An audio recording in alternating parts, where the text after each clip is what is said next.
প্রিয় ভয়ের ভক্ত বন্ধুরা, আজকে আমরা শুনব এমন একটা গল্প যার প্রতিটা শব্দ তোমার হাড়ে কাঁপুনি তুলে দেবে।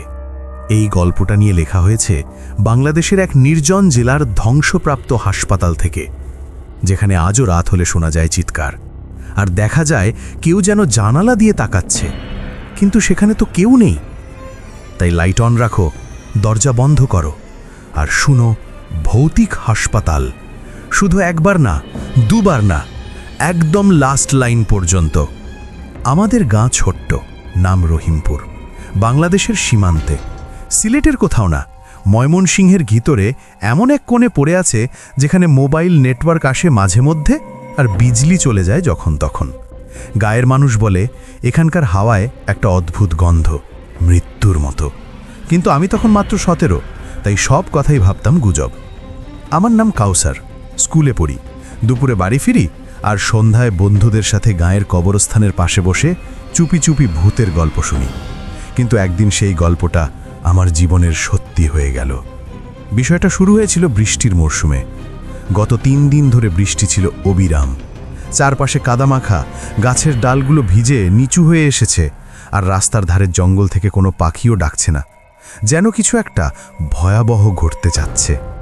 সেদিন সন্ধে 5টার দিকে আমাদের বাড়িতে এক অচেনা মেয়ে এলো। ছোট্ট, হাড় কাটা মাথায় ঢাকা, চোখ দুটা খুব বড়, কিন্তু হাইলাইট নেই, যেন কালো কালি ঢালা। সে কাঁপছিল। দাদা, সে আমাকে ডাকল, যদিও আমার সাথে আগে কখনো দেখা হয়নি। আমার মা অসুস্থ, হাসপাতালে নিয়ে যাবেন? আমি অবাক হয়ে বললাম, কোন হাসপাতাল? এখানে তো কোনো হাসপাতাল নাই।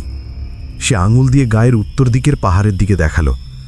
ওই যে পুরনো হাসপাতালটা, ওখানেই যাব। আমার গা ছমছম করে উঠল। ওই হাসপাতাল? সেটা তো 1998 সালের বন্যায় ভেসে গেছে, পরে কেউ ঠিক করেনি। বলা হয় সেখানে এক ডাক্তার নাকি পেশেন্টদের নিয়ে ব্ল্যাক ম্যাজিক করত। অনেক মেয়ের মৃত্যু হয়েছিল অদ্ভুতভাবে, শরীরে কাটার দাগ, চোখ খোলা অবস্থায়। আর হাসপাতালের শেষ তলায় নাকি এক ডাইনি আটকা পড়ে গেছে। আমি বললাম, মা, সেটা তো ধ্বংস হয়ে গেছে, কেউ সেখানে যায় না। সে হঠাৎ মাথা নাড়ল না, শুধু বলল, ওখানে মা আছে, দ্রুত যান, নইলে সে মরে যাবে। তার কথা এমন একটা জোর ছিল যে আমি রাজি হয়ে গেলাম। মনে হচ্ছিল না, কিন্তু আমার পা নিজে থেকেই বাইরে বেরিয়ে গেল। বৃষ্টি আবার শুরু হয়েছে। আমার পুরনো চাদরটা গায়ে দিয়ে বাইরে বেরিয়েছি। মেয়েটা আমার পিছনে পিছনে হাঁটছে। কোনো শব্দ নেই, শুধু পায়ের কাদার শব্দ। আমার মনে হচ্ছিল মেয়েটা যেন কাদায় পা ডুবছে না, ভাসছে। আমরা গায়ের মাথা পেরিয়ে গেলাম। রাস্তা হারিয়ে গেল। এখন শুধু জঙ্গল, ঘন ঝোপ, আর বাতাসে একটা কাঁচা লোহার গন্ধ, যেন রক্ত শুকানোর পরের গন্ধ। তারপর দেখলাম হাসপাতালটা। ওমা, সেটা তো ভেসে যাওয়ার পর থেকে কেউ গেছে কিনা জানি না, কিন্তু সেটা এখনো দাঁড়িয়ে আছে। কিন্তু দেয়ালগুলো কালো, যেন পুড়ে গেছে, জানালাগুলো ভাঙা, আর ভিতরে একটা হলুদ সবুজ আলো জ্বলছে, কিন্তু বিজলি তো নেই। এখানেই, মেয়েটা বলল। তুমি কে? আমি জিজ্ঞেস করলাম। সে ঘুরে দাঁড়ালো, আর আমি চিৎকার করে উঠলাম। তার মুখে নাক নেই, চোখ দুটো এখন সম্পূর্ণ কালো, কোনো সাদা অংশ নেই, মুখের ছাল ঝুলছে, যেন কেউ টেনে খুলে দিয়েছে। আমি তোমার জন্য অপেক্ষা করছিলাম, সে বলল, কিন্তু তার মুখ নড়ছে না। কণ্ঠস্বর আসছে হাসপাতালের ভিতর থেকে। আমি দৌড় দিলাম, পিছন থেকে হাসির শব্দ, খিলখিল হাসি, যেন 100টা শিশু একসাথে হাসছে। আমি হাসপাতালের দরজায় ঢুকে পড়লাম, কারণ বাইরে আর কোনো রাস্তা ছিল না। ভিতরে গন্ধ, পচা মাংস, মরা পোকা, আর হাসপাতালের সেই পুরনো ধোয়া গন্ধ। ঘরগুলো ছিল খালি, কিন্তু মাঝে মাঝে কোথাও একটা হাসপাতালের বেডের চাকার শব্দ, টাক টাক টাক, যেন কেউ গাড়ি ঠেলে যাচ্ছে। দেয়ালে লেখা, doctor Abdul Karim, private clinic, কিন্তু নিচে লাল রঙে যেন লিখেছে, তোমার সময় শেষ। আমি উপরের তলায় উঠলাম। সিঁড়ির প্রতিটা ধাপে পায়ের ছাপ, কিন্তু সেগুলো আমার না, ছোট ছোট পায়ের ছাপ, শিশুর। উপরে গিয়ে দেখি একটা অপারেশন থিয়েটার। মাঝখানে টেবিলে শুয়ে আছে এক মহিলা, তার পেট কাটা, অন্ত্রগুলো বাইরে, কিন্তু তিনি চোখ খুলে আমার দিকে তাকিয়ে বললেন, তুমি এলে? আমি তো বারবার ডাকছিলাম। আমি চিৎকার করে উঠলাম, আপনি কে? আমি রহিমা, তোমার মা। আমার মা? আমার মা তো বেঁচে আছেন, বাড়িতে। না, তুমি আমার মা নও। আমি চেঁচালাম। তখন সে হাত তুলে বলল, তাহলে কে আমার ছেলে কাউসারকে ডাকবে? তুমি তো আমার কোলে জন্মেছ। আমি তোমাকে পেটে ধরে মারা যাইনি 1998 বন্যায় এই হাসপাতালে? আমার হৃদয় থমকে গেল। আমি কি মৃত? না, আমি তো বেঁচে আছি, স্কুলে যাই, বন্ধুদের সাথে গল্প করি। কিন্তু তখন হঠাৎ মনে পড়ল, আমার কখনো স্কুলে যাবার ছবি নেই, বন্ধুদের নামও মনে পড়ছে না। আমার বাড়ির ঠিকানা, মা বাবার মুখ সব মুছে যাচ্ছে। তুমি এখন মনে পড়া শুরু করেছ? মহিলাটা হাসল।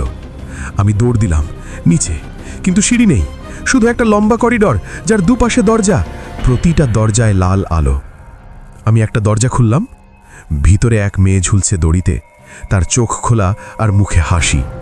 আরেকটা দরজা, দুটো ডাক্তার টেবিলে একটা শিশুর শরীর কাটছে, কিন্তু শিশুটা হাসছে। আরেকটা, মেঝেতে হাজারো মানুষের কঙ্কাল চলছে। আমি পালানোর চেষ্টা করছিলাম, কিন্তু করিডরটা আর শেষ হচ্ছে না, এটা যেন লুপে ঘুরছে। তখন পিছন থেকে একটা হাত আমার কাঁধে পড়ল। ছেলে, তুমি কোথায় যাচ্ছ? একটা ডাক্তারের কণ্ঠ, মাস্ক পরা, কিন্তু মাস্কের নিচে থেকে পচা মাংস ঝুলছে। ছেলেরা সব সময় পালায়, কিন্তু আমার ক্লিনিকে কেউ পালায় না। সে হাসল। তুমি ডাক্তার আব্দুল করিম? আমি চেঁচালাম। হ্যাঁ, আর তুমি আমার 1000তম পেশেন্ট। তোমার শরীরে আমি আমার আত্মা ফেরত পাব। সে আমাকে ধরে একটা রুমে নিয়ে গেল। রুমে একটা টেবিল, আর টেবিলে কাঁচি, ছুরি আর একটা বাটিতে মানুষের চোখ। তোমার হৃদয় আমার দরকার, ডাক্তার বলল। না, আমি মরব না, আমি চিৎকার করলাম। তুমি তো অনেক আগেই মরেছ, শুধু জানো না। তখন দরজা ভেঙে ঢুকলো সেই মেয়েটা, নাকহীন, কালো চোখ। ডাক্তার সাহেব, এটাকে ছড়ে দেন না। মেয়েটা বলল, তুমি কে? ডাক্তার গর্জে উঠল, আমি রহিমা, এর মা, আর তুমি আমার ছেলেকে মেরেছিলে। ডাক্তার হেসে উঠল, তুমি তো মরে গেছো, আত্মা হয়ে গেছো, তুমি আমাকে কি করবে? রহিমা হঠাৎ তার চোখ দুটো খুলে ফেলল, আর ভিতর থেকে কালো কীট পতঙ্গ বেরোতে লাগলো। মেঝেতে পড়ে সেগুলো ডাক্তারের দিকে দৌড়াতে লাগলো। ডাক্তার চিৎকার করে উঠল, না, আমার শরীর ছুঁয়ো না। কিন্তু তখন আর দেরি হয়ে গেছে। পোকাগুলো তার মুখে, নাকে, কানে সবখানে ঢুকে গেল। ডাক্তারের শরীর ফুলে উঠল আর হঠাৎ ফেটে গেল। ভিতর থেকে শুধু কালো পানি আর কীট পতঙ্গ বেরোতে লাগলো। আমি অবাক হয়ে দাঁড়িয়ে আছি। রহিমা আমার দিকে তাকালো। ছেলে, এখন তুমি যেতে পারো। কোথায়? আমি জিজ্ঞেস করলাম। যেখানে তোমার যাবার কথা। কিন্তু আমি মরে গেছি? হ্যাঁ, 1998 সালে বন্যায়। এই হাসপাতালেই তুমি জন্মেছ, আর মা মরেছে। কিন্তু ডাক্তার তোমাকে ধরে রাখে, তোমার শরীর দিয়ে সে তার পুরনো জীবন ফিরে পেতে চেয়েছিল। তাহলে আমি এখন কি? আত্মা। কিন্তু এখন তুমি মুক্ত। সে আমার হাত ধরে বাইরে নিয়ে গেল। বাইরে ভোর হয়েছে, সূর্য উঠছে। যাও, সে বলল। আমি হাঁটতে শুরু করলাম, কিন্তু হাঁটতে হাঁটতে দেখি আমার হাত স্বচ্ছ হয়ে যাচ্ছে। আমি আস্তে আস্তে মুছে যাচ্ছি। শেষ যেখানে দাঁড়ালাম সেটা ছিল গায়ের কবরস্থান, আমার নিজের কবরের সামনে। ফলকে লেখা, কাউসার। জন্ম 12 জুন 1998, মৃত্যু 12 জুন 1998। আমি হাসলাম আর মিলিয়ে গেলাম আলোর মধ্যে। কিন্তু গল্প শেষ হয়নি, কারণ পরদিন আবার এক ছেলে রহিমপুরে এলো। সে বলে সে কাউসার। সেও এক মেয়েকে পথ দেখাতে হাসপাতালের দিকে হাঁটল। আর আজও রাত হলে হাসপাতালের জানালায় মাঝে মাঝে দেখা যায় একটা ছেলের মুখ, যে চারপাশে তাকাচ্ছে, যেন কাউকে খুঁজছে। গায়ের বুড়ো মল্লবী সাহেব বলেন, যারা অসময়ে মরে তাদের আত্মা পৃথিবীতে আটকে থাকে, আর যদি কেউ ওই হাসপাতালে ঢোকে তাহলে সেও সেই লুপে পড়ে যায়। কারণ ওই হাসপাতালটা কখনো বন্ধ হয়নি, ওখানে এখনো ডাক্তার পেশেন্ট নিচ্ছে, শুধু পেশেন্টগুলো এখন আত্মা। আশা করি তোমরা সবাই ভৌতিক হাসপাতাল গল্পটা উপভোগ করেছ। কিন্তু মনে রেখো, রাতে যদি কোনো অচেনা মেয়ে তোমাকে হাসপাতালে যেতে বলে, মোটেও যেও না। ভয় পেয়ে থাকলে কমেন্টে লিখো, আমি কাউসারের মতো যাব না। লাইক করো, শেয়ার করো আর সাবস্ক্রাইব করো ভয়ের আসরে ফেরত আসার জন্য। আমি আবার দেখা হব যখন আবার কোনো ভূত গল্প ডাকবে। শুভরাত্রি। আর স্বপ্নে যেন হাসপাতালের ডাক্তার না দেখা দেয়।